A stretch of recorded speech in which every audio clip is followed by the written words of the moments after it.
उसी समय एक ग्वाला चरवाहा जिसका नाम बेजू था, बेजू नाम के ग्वाला को झारखंड के भोले भाले सीधे पिछड़े बिछड़े भक्त को भगवान शंकर को थमा दिया।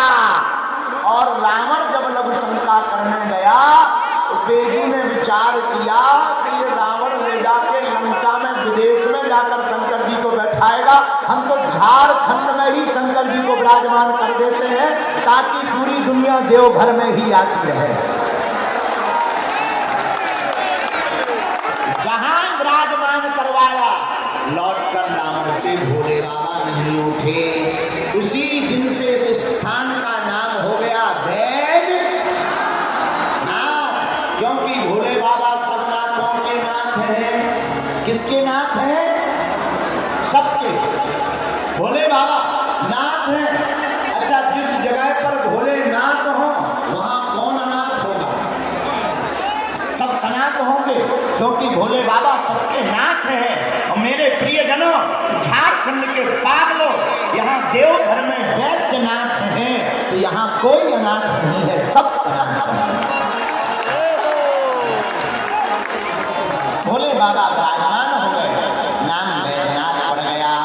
ऐसे महादेव यहाँ विराजमान है। इन्हीं का एक अवतार है हनुमान जी महाराज का। शंकर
सुमन महत्वपूर्ण नहीं है, आपके भाव महत्वपूर्ण हैं। रामचरितमानस के दो प्रसंग हैं, एक मंथरा का, एक विभीषण का।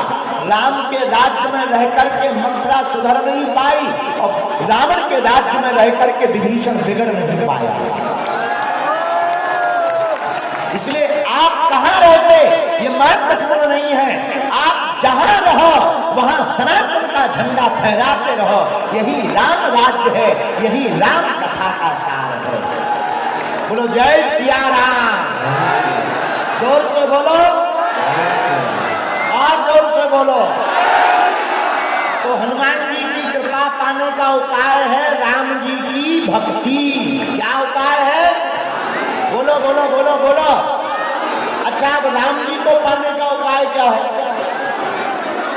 भोलेनाथ से निराला, शंभुनाथ से अजी कोई नहीं, आज कोई।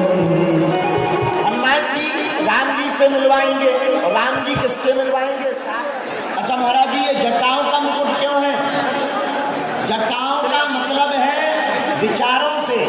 भोले बाबा जटाओं का मुकुट इसलिए धारण करते हैं कि हमारे विचार एकत्रित रहे। इसलिए भोले बाबा पहला श्रृंगार जटाओं का करते हैं। जटा विचार को एकत्रित करती, विचार का संबंध भी सिर से है, जटाओं का संबंध भी सिर से है। लेकिन जो अपने बालों को एकत्रित कर लेते हैं लेकिन विचार को एकत्रित नहीं कर पाते, उनकी जटा बनाना व्यर्थ हो जाता है। और जिनके विचार एक होकर के राममय हो जाते हैं वही जटाधारी कहलाता है। भोले बाबा का पहला श्रृंगार है जटा, दूसरा श्रृंगार है चंद्रमा। क्या है? बोलो बोलो बोलो। चंद्रमा क्यों धारण किए मस्तक पर? भगवान महादेव चंद्रमा का धारण इसलिए किए हैं क्योंकि चंद्रमा मन का देवता है।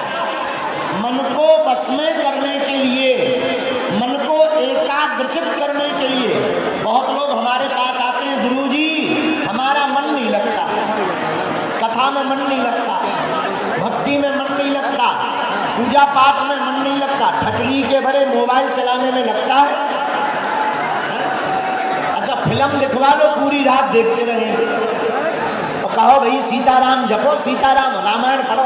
गुरुजी नेत्र दर्द कर रहा है, आंखें फिरा रही, नक कटा, मोबाइल चलाने में नहीं है लेकिन मन बड़ा विचलित रहता हो। त्रिपुंड है भूत भविष्य और वर्तमान का प्रतीक। तीनों कालों को भी हमारा भविष्य बताओ, बढ़िया सा भविष्य बताओ भैया। भविष्य हम जो भी बता दें वो बात तो ठीक है, हनुमान जी की, बागेश्वर बालाजी की कृपा है, पर देवघर वालों को भविष्य पूछने की आवश्यकता नहीं है।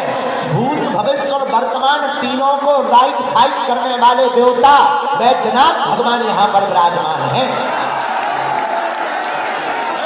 जो भूत भविष्य वर्तमान तीनों राइट फाइट कर सकते हैं। बोलो हर हर महादेव, हर हर महादेव।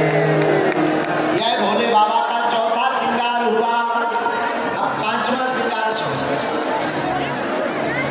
महादेव का पांचवा श्रृंगार है त्रिनेत्र।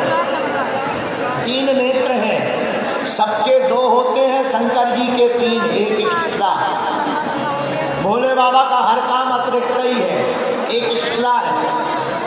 तो किसी ने पूछा बाबा हमारे तो दो ही नेत्र हैं, तुम्हारे तीन। शंकर जी बोले नहीं, तीन सबके हैं पर किसी का बंद पड़ा, हमारा खुल गया।